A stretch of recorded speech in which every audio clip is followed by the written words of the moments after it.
A bidiyon da ni na data type na yi bayani akan object, amma ban yi creating giant example akan object ba. A wannan bidiyon zan yi creating giant example akan object, mu ga yadda za mu yi accessing kowane property na object ɗin. Bari mu yi creating product object da duk wani property da ya kamata product ya zona da shi da kuma value su. For example, var product cost of object.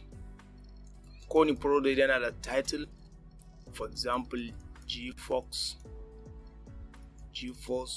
graphic card.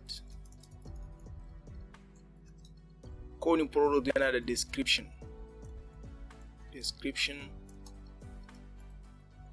Bari in paste wannan rubutun. Kowane product yana da price, let's say 500. Tag,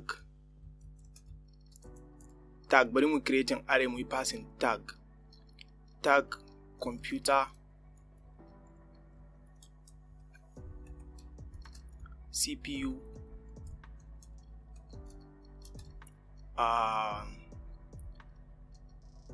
computer CPU, graphic card,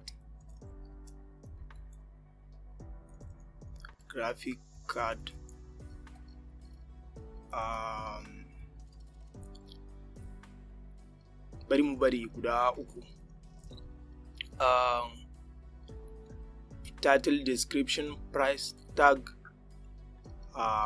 product specification. Bari mu create an object. A product namu akwai string, akwai number, akwai array. Bari mu create an object. Bari mu ce GPU size, mu ce 32 gigabyte, mu ce made in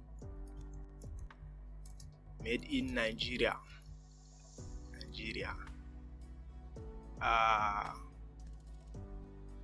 Bari mu ce company Imran on tech. Mun yi creating product object na product, muka yi passing duk wani property, ba duka ba dai, ban san wasu kalan product din akwai wasu abubuwa da yawa wanda za su fi wayannan, amma wannan a takaice. To for example anan bari mu bi kowane mu yi accessing kowane property, kowane value property, mu ga yadda za mu yi accessing abu guda ɗaya kamar company, mu yi accessing product company ba tare da sauran data sun ba. For example, console.log, idan na ce product gashi, idan na ce product da description zai bani description, product da price zai bani price, dot title zai bani title. Amma idan na ce dot tag zai bani duka tag ɗin. Idan na ce dot product specification zai bani object ɗin ne gaba ɗaya na product specification nan. To let's say muna son mu yi accessing graphic card a cikin tag ɗin. Idan na ce product dot tag, a nan computer nan shine index 0. Idan za a irga su, wannan computer yana index 0, CPU yana index 1, graphic card yana index 2. Tunda graphic card shine index 2, a nan sai mu sa index 2, sai mu sa 2. Ina 7 aga graphic card a shi nan. Product.tag index of 2, graphic card index of 1, na sa 1, CPU. Idan muka cire square bracket muka yi haka, zai ba mu array din gaba ɗayansu zai ba mu. Kaga computer of index 1, index 0, index 1, CPU, index 2, graphic card, length yawansu a cikin array din zai ba mu da uku kenan. Shi kuma product specification, idan muka ce dot product specification sai mun kara dot company GPU size, made in. Shi haka za a yi accessing na datan shi. Company na save Imran on tech. Made in na save Nigeria.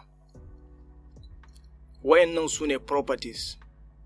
Wayannan su ne data na kowane property. Akwai yanda ake a yi accessing data na property ba sai an sa product dot ba, shi ana kiran shi destructuring. For example, idan muka ce va muka yi haka product, muka dawo cikin nan. Yanzu muna son, for example, muna son price, muna son title da price kaɗai muke son mu cire a cikin product. Kamar za mu yi extracting na data da muke so a cikin object ɗin, ba muna so mu cire abun da muke so kaɗai, wanda ba mu so za mu bar su. Muka ce muna son title, mu ce muna son price, mu ce for example muna son guda biyun nan. A nan kamar mun cire title da price ne kaɗai.